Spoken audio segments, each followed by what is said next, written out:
শোনো, আজ আমি তোমাকে কিছু এমন সত্য কথা বলবো যা হয়তো তোমার চারপাশের মানুষ কখনোই তোমাকে বলবে না। একটা কথা মনে রেখো, একা থাকা কখনো দুর্বলতা নয়, বরং এটি তোমার জীবনের সবচেয়ে বড় শক্তি। যে মানুষ একা থাকতে পারে সে মানুষকে এই পৃথিবীর কেউ হারাতে পারে না।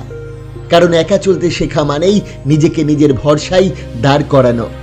তুমি কি জানো, এই পৃথিবীতে কেউ কাউকে বিনা স্বার্থে জায়গা দেয় না। তোমার জন্য কেউ জায়গা ছেড়ে দেবে না, কেউ তোমার হাত ধরে সামনে এগিয়ে নেবে না। এই পৃথিবীতে টিকে থাকতে হলে তোমাকে তোমার নিজের পথ বানাতে হবে, তোমাকেই তোমার যুদ্ধ একা লড়তে হবে। তাহলে বলো তো, অন্যের উপরে নির্ভর করে কতদিন বাঁচবে? কেন ভাবছো কেউ এসে তোমার জীবন বদলে দেবে? না বন্ধু, কেউ আসবে না। যেদিন তুমি বুঝবে তোমার সৃষ্টিকর্তা ছাড়া কেউ তোমার জন্য যথেষ্ট নয়, সেই দিন থেকেই তোমার জীবন বদলে যাবে। একটা কথা মনে রেখো, খারাপ সময়ে আপন মানুষগুলোও হারিয়ে যায়। তখন তুমি একা, তখন তুমি নিঃসঙ্গ, কিন্তু সেই একাকিত্বই তোমাকে শেখাবে তুমি কারো প্রয়োজন ছাড়াই বাঁচতে পারো। নিজেকে এমনভাবে গড়ে তোলো যেন তোমার প্রয়োজনের সময় তুমি নিজেই তোমার ভরসা হতে পারো। কারণ যে একা চলতে জানে সে ভিতর থেকে আগুনের মতো শক্তিশালী হয়ে ওঠে। যখন তুমি অন্য কারোর সাহায্যের আশায় থাকো না, তখন জীবনটা লড়াই নয়, একটা উপভোগ্য যাত্রা হয়ে ওঠে। তখন তুমি বুঝবে তোমার পাশে কে নেই সেটা আর গুরুত্বপূর্ণ নয়, কারণ তুমি নিজেই যথেষ্ট। তাই আজ থেকেই শুরু করো নিজেকে তৈরি করা। তোমার সময়কে অন্যের জন্য নষ্ট করো না, কারণ এই সময় একবার চলে গেলে আর ফিরে আসে না। এই সময়ই তোমার সবচেয়ে বড় সম্পদ। একটু ভেবে দেখো, তুমি কি এমন কারোর পেছনে সময় দিচ্ছ যে তোমার প্রাপ্য নয়? না বন্ধু, সময়কে সঠিক জায়গায় বিনিয়োগ করো, নিজের উন্নতিতে, নিজের জ্ঞানে, নিজের শক্তিতে, যাতে একদিন তুমি গর্ব করে বলতে পারো, হ্যাঁ আমি একাই হেঁটেছি, কিন্তু আজ আমার পদচিহ্নই অন্যের পথ দেখায়। একটা সত্যি বলি, এই পৃথিবী তোমার পরিশ্রমকে কখনো ধোঁকা দেয় না। তুমি যদি মন দিয়ে চেষ্টা করো, হয়তো ফল আসতে দেরি হবে, কিন্তু ফল আসবেই। এবং বিশ্বাস করো, দেরিতে পাওয়া সফলতার স্বাদ সহজে পাওয়া জিনিসের চেয়ে হাজার গুণ মিষ্টি। যে পথে তুমি যত বেশি কষ্ট করবে, তোমার অর্জন ততই গভীর হবে। তুমি কি চাও না এমন একটা অবস্থানে পৌঁছাতে যেখানে তোমার শত্রুরাও তোমাকে সম্মান করতে বাধ্য হয়, যেখানে তোমার সাফল্যই তাদের চোখে আঙুল দিয়ে দেখিয়ে দেয় তুমি কে, তোমার আসল শক্তি কতটা? তাই কখনো ছোট স্বপ্ন দেখো না, স্বপ্ন বড় রাখো, প্রচেষ্টা আরো বড় করো। তোমার জীবনের প্রতিটি মুহূর্তকে কাজে লাগাও, কারণ আফসোসের চেয়ে ভারী বোঝা পৃথিবীতে আর কিছু নেই। জীবনের সবচেয়ে বড় ব্যথা হলো সুযোগ ছিল, সময় ছিল, কিন্তু কাজে লাগাইনি। তুমি আজ যে অবস্থানে আছো, সেই অবস্থানটাই তোমার জন্য পারফেক্ট সময়। এই মুহূর্তটাই তোমার যুদ্ধের শুরু। স্থবির থেকো না, কারণ স্থিরতা মানেই ব্যর্থতা। যে থেমে যায়, সময় তাকে ফেলে রেখে সামনে এগিয়ে যায়। সফল হতে হলে কারো অপেক্ষা করো না, নিজেকে এমন ভাবে তৈরি করো যেন তোমার সাফল্যই তোমার একমাত্র পরিচয় হয়ে ওঠে। তোমার কাজ, তোমার শৃঙ্খলা, তোমার নীরবতাই তোমার সবচেয়ে বড় উত্তর হোক তাদের জন্য যারা তোমাকে অবহেলা করেছে। তাদের কথাই জবাব দিও না। তোমার অর্জনই হোক তোমার প্রতিশোধ, তোমার সফলতাই হোক তোমার কণ্ঠস্বর। সবশেষে একটা কথা বলি, একাকিত্ব কোনো শূন্যতা নয়, এটি একটি বিশাল শক্তি। এই একাকিত্ব তোমাকে অপ্রয়োজনীয় সম্পর্ক থেকে মুক্ত করে দেয়, তোমাকে শেখায় যে শক্তি আসে নিঃসঙ্গতায়, তা ভিড়ের মাঝেও পাওয়া যায় না। এই একাকিত্বই তোমার সেরা শিক্ষক, তোমার সেরা বন্ধু, যে তোমাকে নিজের ভিতর থেকে পুনর্জন্ম দেয়।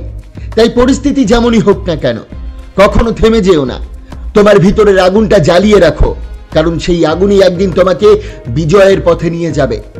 যদি এই কথাগুলো তোমার মনে সামান্য আলো জ্বালিয়ে দিতে পারে, তাহলে এখনই ভিডিওটিকে লাইক করো, কমেন্ট করো আর শেয়ার করো, যে মানুষ আজ নিজের জীবনের অন্ধকারে আলো খুঁজছে। আর কমেন্টে লিখে জানাও তোমার জীবনের সবচেয়ে বড় সংগ্রাম কি ছিল, তোমার খারাপ সময়ে কিভাবে তুমি টিকেছিলে। কারণ তুমি প্রকাশ্যে প্রতিজ্ঞা করলে সেই প্রতিজ্ঞা রাখার দায়িত্ব বেড়ে যায়। মনে রেখো, তোমার জীবনের সেরা দিনগুলো এখনো আসেনি, তাই থেমো না, ভেঙে পড়ো না। কারণ তুমি দুর্বল নও, তুমি অসীম ক্ষমতার অধিকারী একজন যোদ্ধা, আর সেই যোদ্ধার নাম তুমি নিজে। এই বিষয়টি ভালোভাবে বোঝার জন্য একটা ছোট্ট শিক্ষণীয় গল্প বলি, মন দিয়ে শুনুন। একদিন এক তরুণ গুরুজির কাছে এসে বলল, গুরুজি, আমি খুব একা, কেউ আমার পাশে নেই, আমি কারো উপর ভরসা করতে পারছি না। গুরুজি মৃদু হেসে বললেন, ঠিক আছে, আমি তোমাকে একটা কাজ দিচ্ছি। এই পাহাড়ের চূড়ায় ওঠো আর সেখানে থাকা পাথরের নিচে বসে প্রার্থনা করো। তুমি যদি সত্যিকারের একা হতে পারো তবে উত্তর নিজেই তোমার ভিতর থেকে আসবে। তরুণটি গেল। 1 দিন, 2 দিন, 3 দিন একা বসে রইল সেই পাহাড়ে। না কথা বলার কেউ, না দেখার কেউ। প্রথমে সে ভয় পেয়েছিল, তারপর ধীরে ধীরে সে নিজের হৃদয়ের শব্দ শুনতে পেল। 4র্থ দিন ফিরে এসে সে বলল, গুরুজি, আমি বুঝেছি একা থাকা মানে নির্সঙ্গ হওয়া নয়, একা থাকা মানে নিজের আত্মার সঙ্গে দেখা হওয়া। গুরুজি হেসে বললেন, তুমি আজ থেকে আর একা নও, কারণ তুমি নিজেকে খুঁজে পেয়েছ। আসলে নিজের সঙ্গে একা থাকতে শেখো, কারণ একাকিত্ব তোমার আসল শক্তি চিনতে শেখায়। আর এই একা থাকা মানে নিঃসঙ্গ হওয়া নয়, বরং এটি নিজের আত্মার সঙ্গে সংযোগ স্থাপন করে। যখন চারপাশের সব শব্দ থেমে যায়, তখন তুমি নিজের ভিতরের কণ্ঠস্বর শুনতে পাও। আসল শক্তি আসে আত্মনির্ভরতা থেকে। যতদিন তুমি অন্যের উপর নির্ভর করবে, ততদিন তুমি মানসিক দুর্বল থাকবে। কিন্তু একা থাকতে পারলে তুমি নিজের চিন্তা, সিদ্ধান্ত আর লক্ষ্য স্পষ্টভাবে দেখতে পারবে। একাকিত্ব তোমাকে পরিণত করে। যখন তুমি সময় কাটাও, তখন তুমি নিজেকে বুঝতে শেখো। কি তোমার আনন্দ, কি তোমার কষ্ট, কি তোমার উদ্দেশ্য। নিজের সঙ্গই সবচেয়ে পবিত্র সঙ্গ। যারা নিজের সঙ্গে শান্তিতে থাকতে পারে, তারাই পৃথিবীর কোলাহলের মাঝেও স্থির ও সফল হতে পারে। তাই এই গল্পের শিক্ষণীয় বিষয় হলো, যে মানুষ একা থাকতে জানে সে নিজের আত্মাকে চিনে ফেলে, আর যে নিজের আত্মাকে চিনে ফেলে তাকে কেউ আর হারাতে পারে না। আচার্য চাণক্য বলেছিলেন, যে মানুষ নিজের সঙ্গে একা থাকতে পারে সে কখনো পরাজিত হয় না। অন্যের উপর নির্ভরশীল মানুষ সবসময় দাস হয়, কিন্তু যে নিজেকে নিজের ভরসা বানাতে পারে সে রাজা হয়ে জন্ম নেয়। বন্ধুরা, ভিডিওটি শেষ পর্যন্ত দেখার জন্য অসংখ্য ধন্যবাদ। জীবনকে সুন্দর থেকে অসাধারণ করে তুলতে চ্যানেলটি সাবস্ক্রাইব করো এবং বেল আইকনটি প্রেস করো। তোমার শক্তি তোমার ভিতরেই আছে, শুধু জাগিয়ে তোলো।